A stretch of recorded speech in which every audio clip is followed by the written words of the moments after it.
Hi friends, ജിമ്മിൽ ബിഗിനേഴ്സിന് ഉണ്ടാവുന്ന ഒരുപാട് ഡൗട്ടുകളിൽ കോമൺ ആയിട്ടുള്ള രണ്ട് ഡൗട്ടാണ്. ഒന്ന്, ജിമ്മിൽ നമ്മൾ വർക്കൗട്ട് ചെയ്യുമ്പോൾ നന്നായി വേർക്കണം, വേർത്ത് കഴിഞ്ഞാൽ മാത്രമേ നമുക്ക് നല്ല മസിൽ ഉണ്ടാവും. രണ്ട്, ജിമ്മിൽ വർക്കൗട്ടിൻ്റെ ഇടയിൽ വെള്ളം കുടിച്ചു കഴിഞ്ഞാൽ നമുക്ക് മസിൽ ഉണ്ടാവില്ല, നമ്മുടെ മസിൽ ഡീഗ്രോത്ത് ആവും. ഇത് രണ്ടും തെറ്റായ ധാരണയാണ്.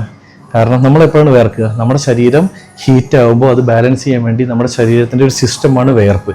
ജിമ്മിൽ നമ്മൾ വർക്കൗട്ട് ചെയ്യുമ്പോൾ സ്വാഭാവികമായിട്ട് നമ്മുടെ ശരീരം ചൂടാവും. അപ്പോൾ അത് ബാലൻസ് ചെയ്യാൻ വേണ്ടിയിട്ട് ശരീരം വേർപ്പ് പ്രൊഡ്യൂസ് ചെയ്യും.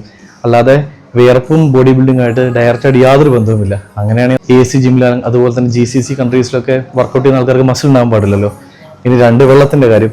വെള്ളം നിങ്ങൾക്ക് നോർമൽ ലൈഫിൽ എത്രത്തോളം വെള്ളം നിങ്ങൾക്ക് യൂസ് ചെയ്യാൻ പറ്റുമോ അത്രത്തോളം നിങ്ങൾ യൂസ് ചെയ്യുക. ദാഹിക്കുമ്പോൾ നിങ്ങൾ വെള്ളം കുടിക്കുക. കാരണം നമ്മുടെ ശരീരത്തിൻ്റെ നല്ല ഫങ്ഷനിങ്ങിനും അതുപോലെ തന്നെ മസിൽ ഗ്രോത്തിനും വെള്ളം അത്യാവശ്യമാണ്. നമ്മുടെ ബോഡി ഡീഹൈഡ്രേറ്റ് ആവാതെ നല്ല ഫങ്ഷനിങ് ആവാൻ വേണ്ടിയിട്ട് വെള്ളം നിങ്ങളെ സഹായിക്കും. ഇത്തരത്തിൽ അനാവശ്യമായ ഡൗട്ടുകൾ തുടക്കത്തിൽ ക്ലിയർ ചെയ്ത് നിങ്ങൾ നിങ്ങളുടെ വർക്കൗട്ടിൽ കോൺസെൻട്രേറ്റ് ചെയ്യുക. താങ്ക്